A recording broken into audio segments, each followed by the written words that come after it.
하나님의 이름으로 드리는 눈물의 기도는 하나님의 마음을 감동하고 하나님의 마음을 움직이는 것입니다.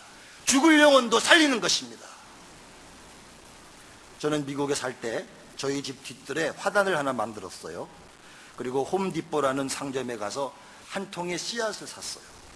그 씨앗의 이름은 잉글리시 가든이에요. 여러 종류의 다양한 색깔과 형태의 꽃들이 사계절에 걸쳐 두루두루 종류별로 다양하게 꽃을 피우는 씨앗의 묶음입니다. 그저 그 통의 씨앗을 두루두루 뿌리기만 하면 그 씨앗들이 계절을 따라서 계속해서 다양한 꽃들을 노랑, 파랑, 자주, 분홍, 보랑, 보라, 청색, 무질서 속에 질서가 있는 화단을 스스로 만들어요. 한국에 와서 봤더니 잠실 롯데월드에서부터 종합운동장까지 가는 그 중앙로에 이 잉글리시 가든이 있더라고요. 바로 그 씨앗 때문에 그렇습니다. 그런데 어느 날 겨울이 지나서 봄을 기다리는데 하루는 집에 와보니까 모시고 있던 저희 부모님이 겨울 되면 다 죽은 것 같잖아요. 부모님이 야, 우리 여기다가 한국식으로 농사를 져서 고추 따먹자. 그리고는 다 뽑으신 거야. 전부 다. 그래서 화단을 초토화를 만들어 놓으셨어요. 다 갈아엎으셨어요. 그래서 저희가 왜 이렇게 하셨어요? 다시 필 텐데. 그게 어떻게 다 지하는데. 그런데 채소농사도 안 돼요. 땅이 안 좋아서. 결국 아무것도 안 돼서 저희가 실망하고 있었는데 놀라운 일이 벌어졌어요. 봄이 되고 비가 한 차례 오고 나니까 그 초토화되어 있던 갈아엎어져 있던 그 버려진 것 같은 땅에서 수년 전에 뿌린 그 씨앗에서 나왔던 땅속의 뿌리에서 다시 싹이 나고 줄기가 나고 잎이 나고 꽃이 피기를 시작했어요. 다시 오색 찬란한 잉글리시 가든을 만들었어요. 와, 저는 씨앗의 위대함을 새삼 경험하게 되었습니다. 한번 뿌려진 씨앗은 반드시 싹이 나고 다시 꽃이 핀다는 것입니다. 씨앗에는 생명력이 있습니다. 믿습니까? 다시 살아나는, 언젠가는 다시 살아나는 위대한 생명이 우리가 뿌리는 모든 씨앗에는 담겨 있는 것입니다. 둘째, 사랑의 씨앗을 뿌려야 합니다. 남을 섬기고 베풀고 나누는 사랑의 씨앗을 뿌리면 반드시 되돌아옵니다. 추수를 합니다. 누가복음 6장 38절, 주라 그리하면 너희에게 줄 것이니 곧 후이되어 누르고 흔들어 넘치도록 하여 너희에게 안겨주리라.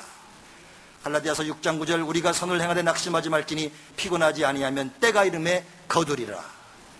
우리 주변에 굶주린 자, 병든 자, 소외된 자, 버려진 자들을 찾아가 섬길 때, 나눌 때, 줄 때 우리는 사랑의 씨앗을 뿌리는 것입니다.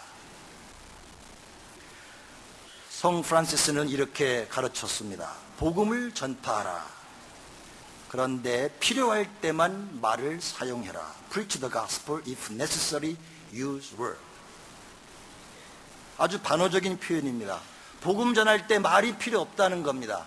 꼭 말이 필요하다면 그때나 쓰지, 복음 전할 때 말 없이 복음을 전하라. 몸으로 복음을 전하라는 것입니다.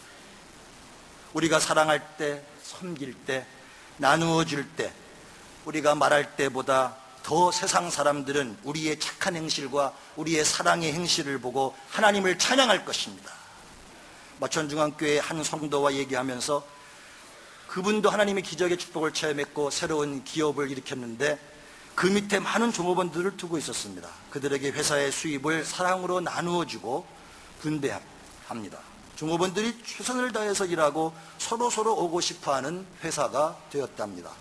그래서 더욱더 많은 성장을 하는 회사가 되었습니다. 밑에 종업원들을 착취하는 기독교인 사장은 오히려 복음을 가로막는 것입니다. 셋째, 찬양의 씨앗을 뿌려야 합니다. 성도 여러분, 찬양을 많이 하십시오. 하나님은 어떤 분이신가? 하나님이 어떤 일을 행하셨고 행하실 것인지를 찬양하면 그 하나님이 여러분의 삶에 찬양 가사대로 그대로 역사하십니다. 믿습니까? 여러분의 입에 어떠한 언어가 존재합니까? 긍정적 사고방식을 가르친 많은 심리학자들은 우리 입에서 선포되는 말들의 중요성을 언급합니다. 우리 입에 부정적 언어를 두면 우리의 삶이 부정적이 된다는 것입니다. 그러나 우리 입에 긍정적 언어를 두면 우리의 삶이 긍정적으로 바뀐다는 것입니다. 찬양은 가장 위대한 긍정적 언어인 것입니다.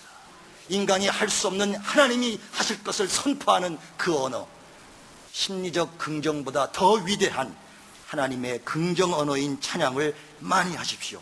곡조뿐만 아니라 찬양의 내용을 가지고 하나님을 높이시고 하나님을 찬양하십시오. 믿음의 고백인 찬양 가사대로 여러분의 삶을, 포로기에 있는 삶을 돌리시고 바꾸어 주실 것입니다. 찬양은 또한 명령입니다. 시편 135편 6절에 할렐루야 여호와의 이름을 찬송하라, 여호와의 종들아 찬송하라. 시편 136편 4절에 홀로 큰 기사를 행하시는 이에게 감사하라. 명령입니다. 찬양의 비밀을 경험하실 것입니다.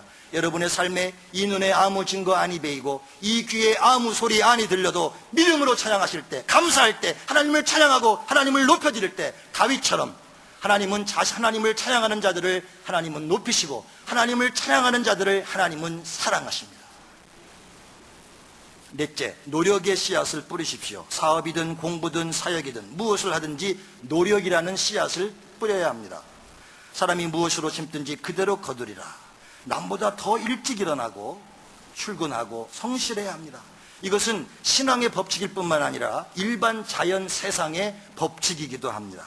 세상 사람만도 못한 성실성으로 기독교인들이 하나님 앞에서 게을러서는 안 되는 것입니다. 언어를 공부하는 것도 노력의 씨앗이 필요합니다. 저는 중고등학교 시절에 쉬는 시간만 되면 미군 방송인 AFKN을 보고 못 알아들어도 들었습니다. 또 한영 다락방을 날마다 읽고 중고등학교 때부터 묵상하고 암기했어요. 아침마다 TV에서 하는 민병철 생활 영어를 적고 학교를 가는 버스 안에서 길 갈 때 가방 들고 외우고. 여러분, 이것이 별거 아닌 것 같아도 돌아볼 때 언제 내가 이렇게 하게 됐지? 라고 돌이켜보니까 옛날에 뿌린 그 조각조각의 씨앗들이 다 쌓이고 쌓여서 결실이 되고 꽃이 피는 것입니다. 수많은 학생들이 어떻게 하면 공부를 잘할까 염려하지만 부지런히 씨앗을 뿌리면 됩니다. 눈물로 씨앗을 하루하루 조각조각 시간에 씨앗을 뿌릴 때 언젠가는 극복하고 정복하게 되는 것입니다. 이 원리는 노력의 씨앗을 날마다 비록 이 눈에 아무 진보가 바로 안 보여도 하루 공부했다고 바로 성적이 올라가는 건 아니죠. 그러나 꾸준히 노력의 씨앗을 뿌릴 때 이 눈에 아무 진보 아니 베이고 이 귀에 아무 결과 아니 들려도 믿음으로 날마다 노력의 씨앗을 뿌리면 곧 추수를 하게 됩니다. 농부들의 법칙이기도 합니다. 기독교인도 자연 안에 살기 때문에 이러한 자연의 법칙, 봄에 씨를 뿌리고 가을에 거두어들이는 이 법칙에 순응해야 합니다. 땀의 법칙에 순응해야 됩니다. 뿌린 것 없이 거두려는 것은 도둑심보입니다. 다섯째, 헌신의 씨앗을 뿌려야 합니다. 주님 앞에 우리가 드린 것, 그것이 물질이든 시간이든 재능이든 기도이든 찬양이든 하나님께 드린 모든 헌신은 씨앗입니다. 헛되지 않습니다. 결코 헛되지 않습니다. 하나님 앞에 약아서는 안 됩니다. 하나님은 다 보십니다. 각자 자신의 수준에서 최선으로 하나님께 헌신하는지 하나님은 다 알고 계십니다.